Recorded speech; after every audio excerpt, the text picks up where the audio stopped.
네, 윤석열 대통령이 KBS 신년 특별대담에서 김건희 여사 명품백 논란에 처음으로 직접 입장을 밝혔습니다. 윤 대통령은 몰카 정치 공작이라면서도 매정하게 끊지 못해 아쉬움이 남는다고 했습니다. 네, 한편 여야의 공천 작업이 본격화하면서 잡음도 커지고 있는데요. 관련 내용 포함한 정치권 이슈들 서정욱 변호사, 김영주 전 의원과 함께 짚어보겠습니다. 두 분 어서 오십시오. 안녕하십니까. 예, 윤 대통령이 어젯밤 KBS와의 신년 특별 대담을 진행을 했습니다.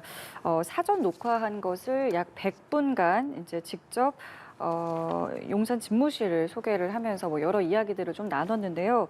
먼저 두 분께서는 이 신년 대담을 좀 어떻게 보셨는지 간략하게 먼저 좀 들어보겠습니다. 저는 이제 형식은 불가피했다 봐요. 예를 들어 이제 김치찌개 하면서 이제 이런 질문을 소상하게 할 수가 없잖아요. 따라서 이제 단독 대담 형식은 이제 불가피했고요. 내용도 이제 녹화지만 이게 각본 없는 이게 질문입니다. 실제 집요하게 계속 불편한 질문까지 물었고 네. 대통령은 이제 정말 솔직하게 있는 그대로 가감 없이 이렇게 국민 앞에 소상하게 설명했다. 그래서 이제 저는 형식과 내용이 다 이제 국민들께 상당히 전달이 잘 되는 이런 성공적인 대담이었다 이렇게 봅니다. 예, 어떻게 좀 보셨습니까? 예상처럼 아무도 기대하지 않았던 대담이었고 실제적으로 보면 기대하지 않은 만큼의 수준에서의 명분백 부분도 일정한 사과가 없었기 때문에 그냥 평이하게 마치 다른 나라 대통령이 다큐멘터리 나오는 것 같은 그런 느낌밖에 없었습니다. 관련해서 어떤 이야기들이 나올지 굉장히 많은 관심이 있었고 어제 대담에서 이제 처음으로 김건희 여사의 명품백 논란과 관련해서 직접 입장을 밝히기도 했는데요. 관련 내용 직접 들어보시고 내용 이어가겠습니다. 대통령이나 대통령 부인이 어느 누구한테도 이렇게 박절하게 대하기는 참 어렵습니다. 매정하게 좀 끊지 못한 것이 좀 어떤 문제라면 문제고 좀 아쉽지 않았나 생각이 되는데 또 선거를 앞둔 시점에 1년이 지나서 이렇게 이걸 터뜨리는 것 자체가 정치 공작이라고 봐야죠. 사람을 대할 때 좀 더 명확하게 단호하게 해야 된다는 그런 점이고 어쨌든 이런 제2부속실을 비롯한 그런 제도들은 지금 검토를 하고 있습니다. 부부싸움 하셨어요? 전혀 안 했습니다. 네, 지금 들으신 것처럼 이 명품백 논란과 관련해서 그러니까 정치 공작이었다, 매정하게 끊지 못한 것이 좀 아쉽다, 이런 입장들을 좀 밝혔어요. 이 부분에 대해서는 어떻게 보셨습니까? 그런 부분이 있죠. 그런 이제 실제로 보면 이제 이러한 사전에 여러 가지 백을 사가지고 그런 과정까지 찍었다라고 하는 것은 마치 덫을 치는 것 같은 느낌을 받을 수가 있어요. 말씀하셨다시피 공작이라고 말할 수 있는 부분이 분명히 있습니다. 이제 그럼에도 불구하고 제가 아쉽게 생각하는 것은 이제 그런 부분하고 왜 지금 이 시점에서 이걸 공개하냐 이런 부분이 더 강조되었기 때문에 실제적으로 보면 진정한 의미에서의 말하자면 문제점이나 인식 이게 굉장히 간단한 문제가 아니다. 예를 들면 그렇게 누구나 다 쉽게 접근이 가능하냐 또 누구나 다 주는 것을 그렇게 쉽게 받느냐라는 질문에 대해서 어떤 그것을 예방할 수 있는 부분이 제2부속실이 아니잖아요. 근데 특별감찰관이라도 만들어서 혹이라도 이런 일들이 없도록 하겠다라는 부분들이 있어야 되는데 제2부속실은 영부인께서 일하는데 도와주는 도우미들 이렇게 스태프들에 불과한 겁니다. 거기서 어떻게 예방이 될 수 있겠습니까? 왜냐하면 어쨌든 민정수석실도 없고 그런 상태에서 자기 방어 기제나 자기 말하자면 필터링 할 수 있는 기제가 없는 것에 대해서 문제점을 조금 더 지금이라도 문재인 정부 때는 특별감찰제가 없다라고 하는 부분에 대해서 비판을 하면서도 왜 아직 이 정부가 들어와서 그 문제점을 인식함에도 불구하고 그 제도를 활용하지 않는지 늦었지만 지금이라도 그렇게 하겠다는 의지라도 밝혔어야 되지 않나 그렇게 생각합니다. 예. 저는 이제 이 부분은 정말 이제 악의적인 이런 이제 정치 공작에 맞고요.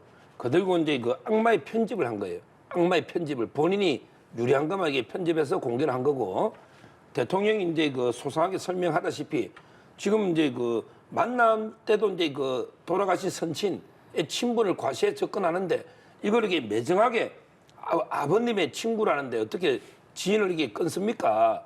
이게 저는 뭐 좀 아쉽지만 그걸 이게 끊기는 어려웠다는 거. 그다음에 경호가 좀 뚫린 건 있죠. 지금은 시계도 다 맡기고 들어간 걸로 제가 알고 있는데 그때는 이제 시계에다가 몰래 카메라 이게 뭡니까? 이런 부분도 이제 좀 경호 뚫린 부분이 좀 아쉬운 게 있고요.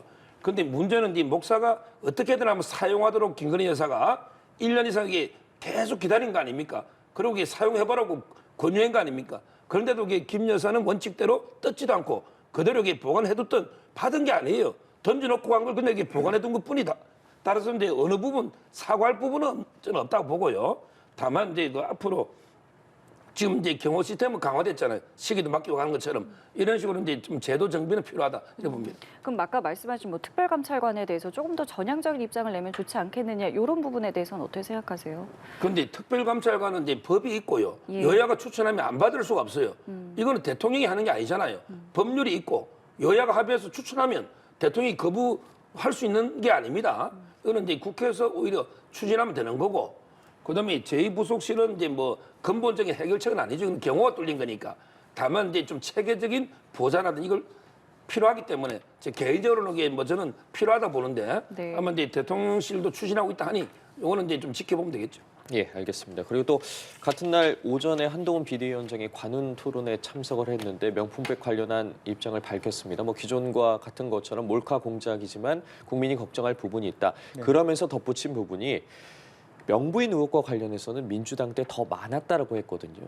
공세를 좀 시작했다고 봐야 될까요? 뭐 한동훈 비대위원장은 이제 자기가 말씀을 하시는 데 있어서의 솔직히 얘기해서 대통령실의 눈치를 볼 수밖에 없는 거고요. 그래서 동호 반복을 할 수밖에 없다.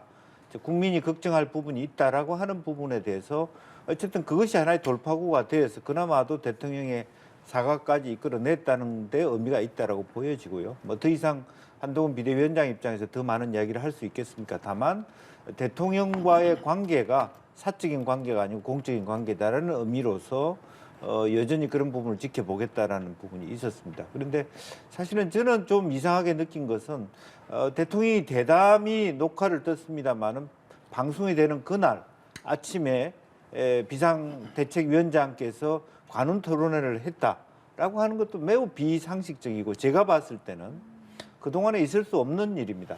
뭐 예를 들면 그날만큼은 대통령의 말씀이 주요 이슈가 되고 화제가 돼야 되는데 같은 달 낙일날 대통령의 목소리와 비대위원장의 관훈 토론회가 같이 이루어졌다라고 하는 것도 사실은 대통령실 입장에서는 굉장히 말하자면 당 그 비대위원장의 처신에 대해서도 상당히 문제가 있을 수 있다. 근데 이 일정을 한동훈 위원장이 짜는 건 아니지 않습니까? 이미 이제 그 전에 선택했다고 할 수 있지만 조율 과정에서 예, 조율 조정에서 뭐 한동훈 위원장도 첫 질문에서 그걸 받고 난 다음에 이게 먼저 정해졌다고 얘기하지만 최소한 늦게라도 대통령실의 어떤 녹화 방송이 7일 날 된다 그러면 관훈 토론회 측에다가 양해를 구할 수 있어요.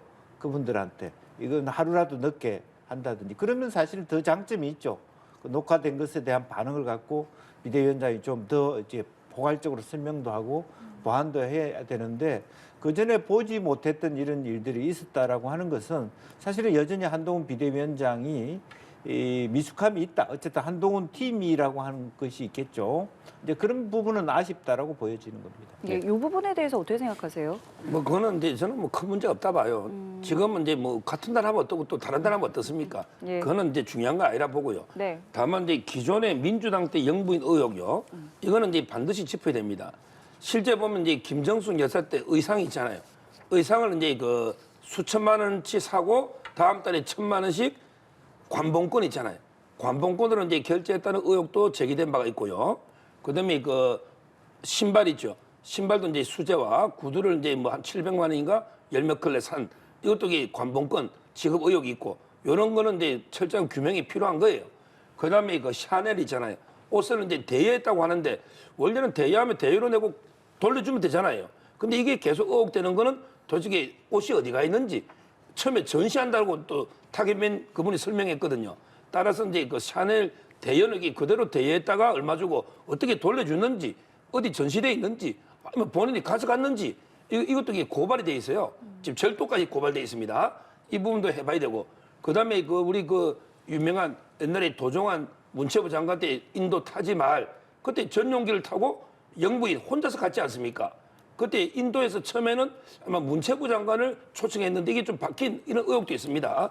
이런 이제 과거의 영부인 의혹도 조사해야 된다. 이게 한동훈 위원장의 설명인 거죠. 예, 이 부분- 알겠습니다. 예.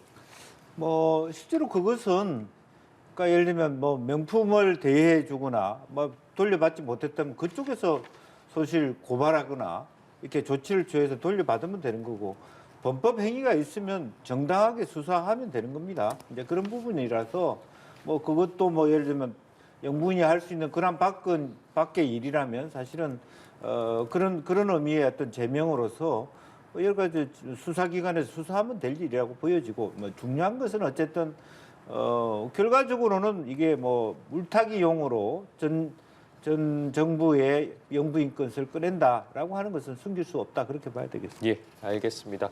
자, 이와 함께 윤 대통령 당정 갈등 논란이 일었던 한동훈 비대위원장과의 관계와 야당과의 영수회담 등에 대한 입장도 밝혔는데요. 들어보고 대담 이어가 보도록 하겠습니다. 그래서 최근에 통화한 적은 없고요. 비대위원장 이제 취임할 무렵에 통화를 좀 했고요. 그리고 저도 선거 지휘라든지 또는 공천이라든지 이런 데는 관여하지 않겠다고 했고, 그리고 뭐 가까운 사이였지만 제가 총선 끝나고 보자고 했습니다. 그리고 네. 본인도 그렇게 하겠다고 하고, 무슨 영수회담이라고 하는 거는 우리 사회에서 이제 없어진 지 꽤 됩니다. 여야의 지도부끼리 여기에 대해서 논의를 하고, 그렇다고 그러면은 저 역시도 정당 지도부들과 충분히 만날 용의가 있는데, 영수회담이라고 한다면은 여당의 또 지도부를 대통령이 무시하는 그런 게 될 수도 있기 때문에 좀 곤란한 상황이었다고 말씀드리고 싶습니다. 네, 보신 것처럼 윤 대통령 한동훈 비대위원장과 가까운 사이임을 인정하면서도 최근에는 통화한 적이 없다고 했습니다. 그러면서 총선과 관련해서도 관여하지 않겠다는 뜻을 한동훈 비대위원장에게 전했다고 했는데요. 이와 관련해서 한 비대위원장도 이 관훈 토론에서 공적인 일에 사적인 관계가 끼는 것을 굉장히 싫어한다면서 대통령과 선을 그었습니다. 양측 모두 좀 당무 개입 논란에 일축을 했다 이렇게 봐야 될까요? 뭐 저는 이제 이 부분은 이제 실질적으로 아마 팩트에 맞다고 봐요. 실제 제가 알기로도 이제 대통령이 직접 이제 공천에 개입하는 건 이게 없다. 공천은 이제 당에서 알아서 하는 거기 때문에 전혀 관여한 바가 없다. 물론 이제 원칙적으로 시스템에 따라서 원칙에 따라 해라. 이렇게 이제 발표한 적은 있었죠. 김경률 회계사 때. 그러나 이게 누구는 되고 누구는 안 되고 이런 식으로 이게 구체적으로 개입한 바는 저는 전혀 없다. 이 말은 맞고요. 그다음에 두 번째 이제 영수회담 있잖아요. 이거는 이제 구시대 저는 유물로 봐요.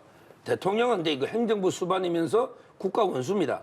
근데 영수회담은 여야 간의 문제죠. 입법부 내의 문제입니다. 굳이 뭐 회담을 한다면 이제 한동훈 위원장하고 이재명 대표가 하는 게 이게 맞죠. 대통령이 옛날에는 이게 지금 여당의 대표는 아니지 않습니까? 당무 개입도 안 하는 거고요. 따라서 저는 대통령과 이재명 대표 이거는 이제 옛날에 이야기지. 지금은 이제 여야 지도부가 만나서 이제 뭐 입법에 대해서 서로 회담하면 되는 거기 때문에 대통령이 이제 굳이 이재명 대표를 안 만나도 오히려 만나면 이게 한동훈 위원장 권한을 침해하는 거죠. 따라서 저는 앞으로 이게 영수회담의 개념이 바뀌어야 된다 이래 봅니다. 예. 근데 김경률 비대위원에 대해서 잠깐 지금 말씀을 해주셨는데 오늘 오전에 이제 어제 있었던 그 대담에 대해서 아쉽다라고 기자들에게 말을 했다고 해요. 이 부분이 뭐 특별히 또 문제가 되진 않겠습니까? 뭐 아쉽다 정도 가지고야 뭐 이제 크게 문제는 안 될 것 같은데 네. 본인은 이제 마리 앙뚜아네트 이야기까지 옛날에 비유하면서 예. 강하게 이제 국민의 우려 이걸 했는데 아마 이제 사과가 없는 부분 이게 아쉽다고 표현한 것 같은데요. 네. 근데 뭐 그거는 그분의 뭐 자유지만 제가 보기에는 뭐 윤석열 대통령 해명이 아쉬운 거는 저는 없어요. 제가 보기에 아쉬운 점은 전혀 없습니다. 예, 알겠습니다. 어쨌든 뭐 당정 갈등이 봉합됐다 이런 시선도 있긴 한데 앞서 뭐 김경률 비대위원의 발언도 그렇고 계속해서 좀 이런 분위기가 유지될 거라고 보십니까? 결과적으로는 기본적으로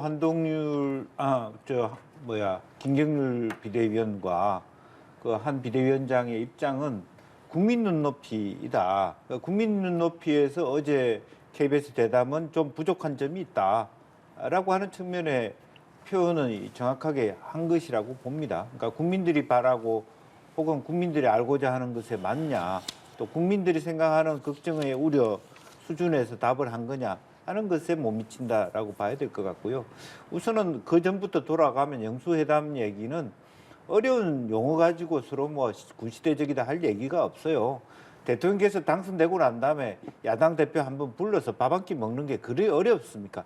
그 시점을 놓침으로써 계속 이렇게 안 만나려고 하니까 여러 가지 영수회담의 시대에 뒤떨어지고 뭐 그다음에 여당의 입장도 봐야 되고 그게 어렵지 않지 않습니까? 어느 나라 대통령이고 야당 대표 안 만난 적이 없고요. 대통령 없이 원내끼리만 하는 것이 타협은 아니지 않습니까?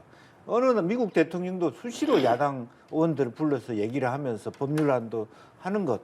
그게 사실은 선거로 당선된 정무직 말하자면 공무원이 갖고 있는 이중적인 롤인데 그 부분을 처음에 안 하다 보니까 이렇게 밀려서 하기 싫다 이런 얘기밖에 아니고 시대에 뒤떨어진 게 어디 있습니까? 전 세계 대통령이 국회의원들 야당들 안 만나는 국회 어디가 있고 타협을 안 하고 협상 안 하는 국회가 어디 있습니까? 이제 그런 부분은 저는 뭐 꼬투리 잡기다라고 보여지고요. 실제적으로 보면 뭐 제가 지나친 혹평을 했습니다만은 결과적으로 보면 대통령을 위해서라도 저렇게 정적인 대담보다는 대통령이 땀을 흘리면서도 뭐 말하자면 거친 기자들의 질문에 답하는 모습이 훨씬 국민 눈높이에 맞고 그리고 또 총선을 앞둔 윤 대통령의 지지율의 제고에도 도움이 될 것이다. 발언을 잘 못하면 어떻습니까?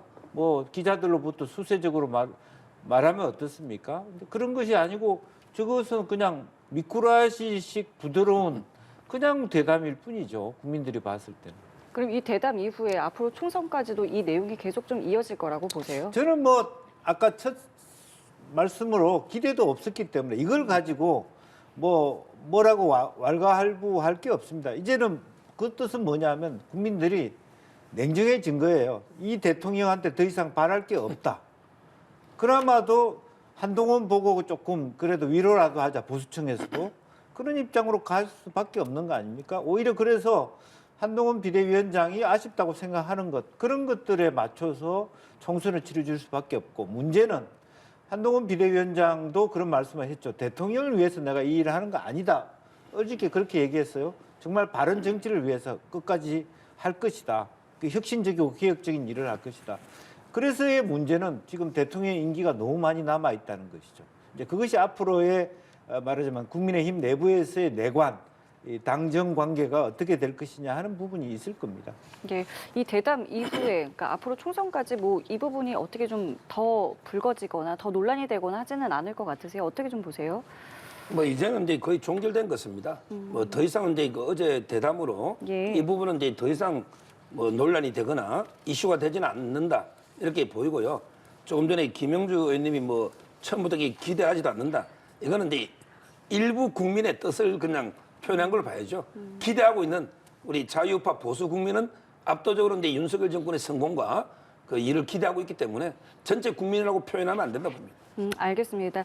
자, 이번에는 여야 공천 상황 좀 알아보겠습니다. 일단은 여당에서는 이제 영남 중진들에게 뭐 이른바 험지라고 말할 수 있는 이제 민주당 현역 의원들이 있는 곳으로 좀 출마를 해라 이렇게 좀 요구를 하고 있는데 요 전략에 대해서 지금 좀 어떻게 평가를 하고 계신지 먼저 저는 들을게요. 매우 높이 평가를 합니다.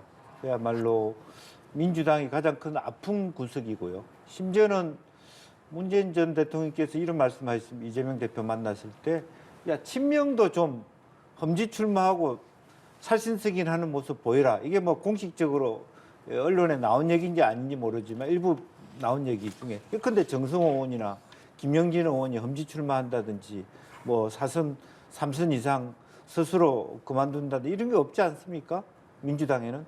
근데 그 아주 어렵게 국민의힘에서는 다만 이제 제일 아쉬운 게 김기현 대표가 아직까지 답이 없다는 게 아쉽죠. 그것도 뭐 울산 남구을에서 북구을로 가겠다는 논의를 시작하는데 그 이전에 실제적으로 김태호 의원이나 또 서병수 의원이나 화답을 해줬다는 거. 아마 김태호 의원도 고민하다가 아마 오늘쯤 그런 답을 하신다고 얘기했는데 소위 낙동강 벨트에 그 낙동강 벨트는 아시다시피 노무현 대통령이 구축한 벨트입니다. 그 낙동강 벨트에 어쨌든 뭐 되든 안 되든 말이야 파1구를 내겠다라고 하는 부분이고요. 그것이 아마 조혜진 의원까지 가고 김기현 의원을 압박하는 정도, 조호영 의원까지 가면 상당히 이것이 굉장히 국민에게 큰 울림이 될 것이고 한동훈 비대위원장도 알고 있어요. 이 싸움이 그렇게 쉬운 싸움이 아니다. 이번 총선이.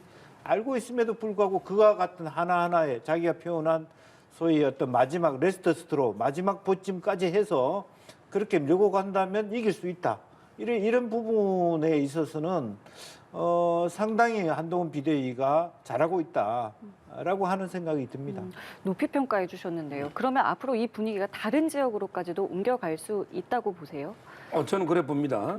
지금 이제 공천에서 제일 먼저 이제 서병수 의원이요. 예. 거기 전재수 부산 북 강서갑이죠. 거기에 그 출마 옮겨서 하겠다 이렇게 했고요. 그다음에 아마 이제 오늘이나 사실상은 이제 김태호 의원도 이제 거창에서 가겠다 양산을로 한 걸로 보이고. 예. 그다음에 조혜진 의원도 빠른 시일 내에 결론 내린다면은 갈 거로 저는 봐요. 안 가면 이게 컷오프입니다. 그는 이게 지탄을 받을 수밖에 없어요. 그렇잖아요.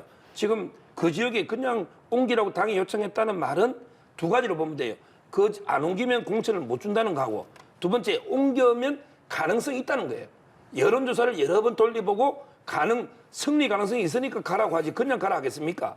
따라서 저는 조혜진 의원도 결단할 걸로 보이고 마찬가지로 이제 김기현 전 대표도 마찬가지죠. 울산시장까지 하신 분 아닙니까? 남구면 어떻고 북구면 어떻습니까? 저는 이분도 이게 결단하지 않나. 이런 분위기는 근데 아직 오늘 이제 장도영 사무총장 말은 아직 한 건 아니다. 그러니까 그냥 할 걸로 부인하는- 저는 예상을 하는 거죠. 할 거라고. 왜냐하면 이게 울산시장까지 하신 분 아닙니까? 예. 남구면 어떻고 북구면 어떻습니까? 이미 울산시장을 하셨기 때문에 네. 저는 이런 이제 당내 지금 당원들의 여망이 있는 거거든요. 그래서 저는 안 가면 좀 전에도 제가 이야기했잖아요. 안 가면 이게 컷오프고 또 이게 옮겨도 당선할 수 있기 때문에 요청하는 거예요. 저는 모든 중진 의원들이 당에서 요청하면 따르는 지금 분위기다. 이렇게 저는 보고 있습니다. 당선 가능성 그렇게 높지 않습니다. 북구로 가는 것은 전통적으로. 네. 그런 만만하지는 않지만 어쨌든 결단을 내려달라는 부탁을 하고 아마 앞에 의원님들의 결단이 김기현 대표로서도 따라가지 않을 수 없는 그런 식의 어떤 분위기를 조성하지 않을까 그렇게 보여집니다. 예.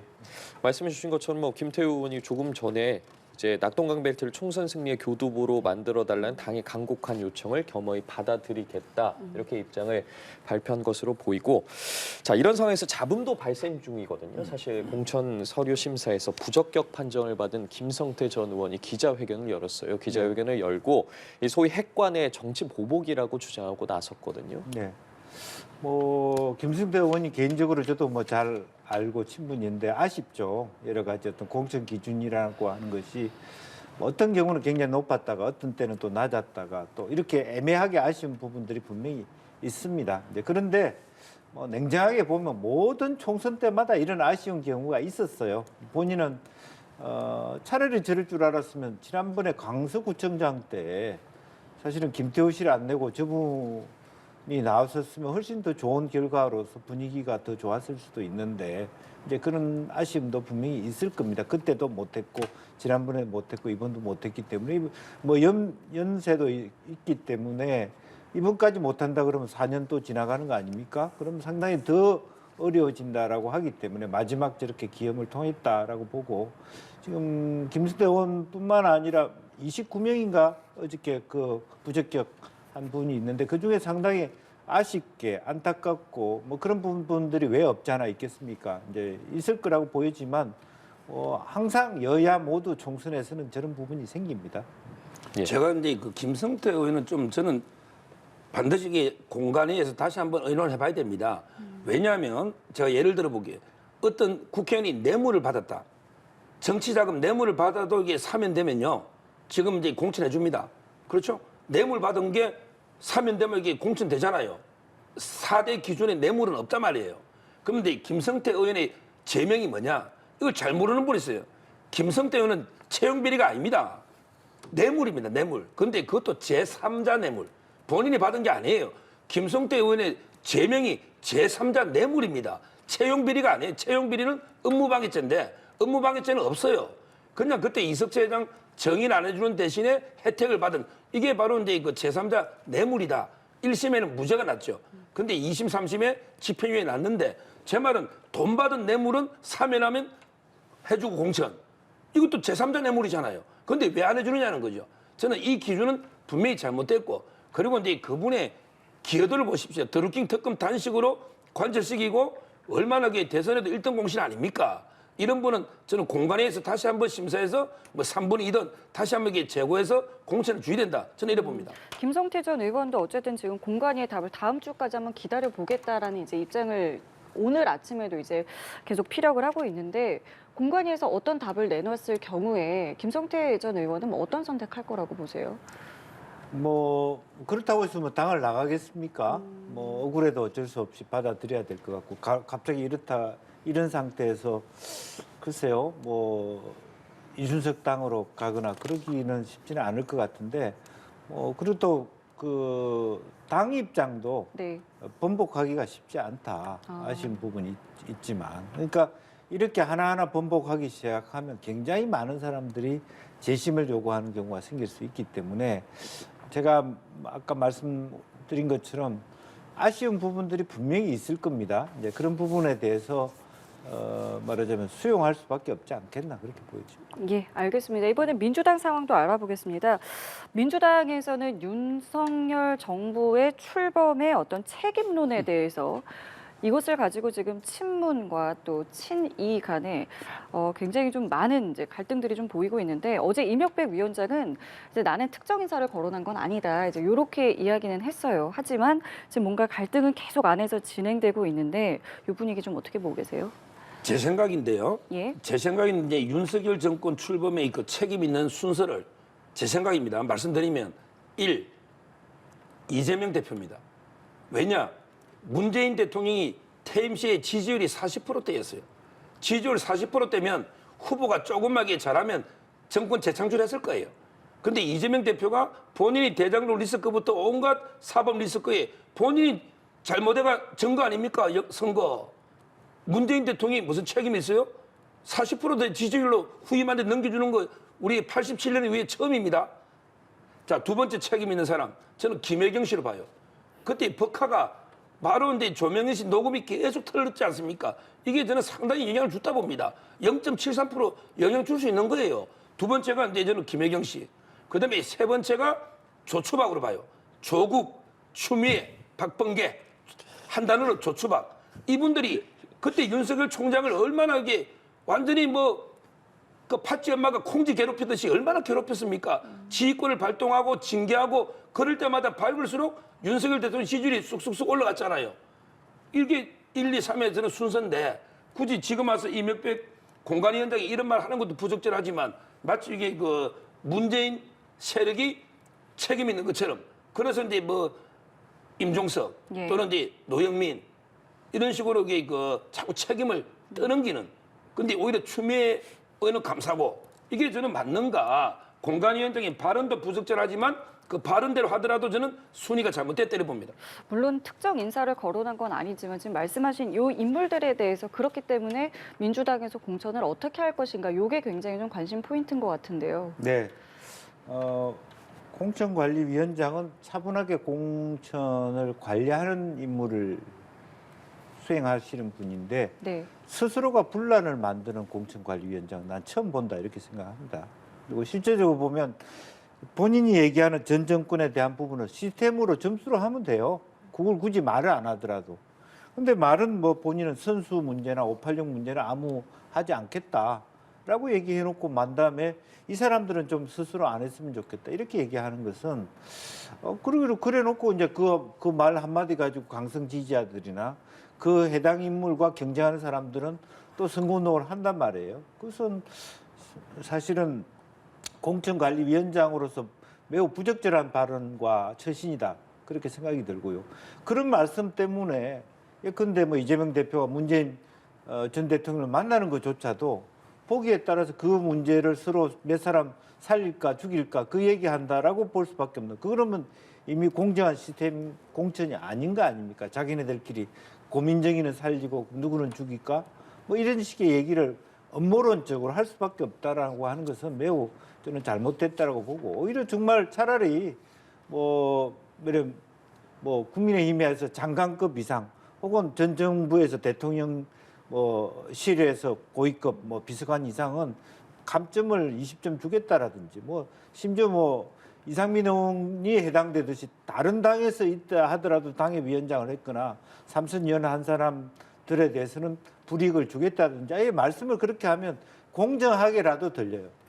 그런데 이것은 실제적으로는 또 의미 없는 얘기입니다. 이 말씀은. 왜냐하면 성동 같은 경우는 아직 임종석 지역구는 전략공천 지역이라고 아무것도 결정 난 바가 없어요. 임종석 전 실장이 공천 받지 못했다고 해서 법적으로 아무 문제가 없고 당적으로도 아무 문제가 없는데 미리 저렇게 분란을 뜨게 하고 또 다른 한편으로는 추미애 전 장관의 경우에는 동작에도 넣어보고 송파도 넣고 그분은 그러면 전 정권에서 장관 안 하고 아무 책임이 없단 말입니까? 제가 보더라도 서정욱 변호사 얘기처럼 거의 두세 번 정도의 현 정권을 만드는 큰 공이 있었던 부분인데 이분은 대놓고 동작에 보낼까 송파에 보낼까 얘기하고 전혀 초기에 비서실장 했던 임종석 실장한테 왜 정권 넘어간 걸 저렇게 심하게 얘기하는지 저는 이해할 수 없습니다. 예, 알겠습니다. 이번엔 좀 이 내용도 좀 살펴보겠습니다. 민주당이 이 차기 총선에서 통합 비례정당 방침을 정한 가운데 이제 용해인 의원이 이끄는 새진보연합이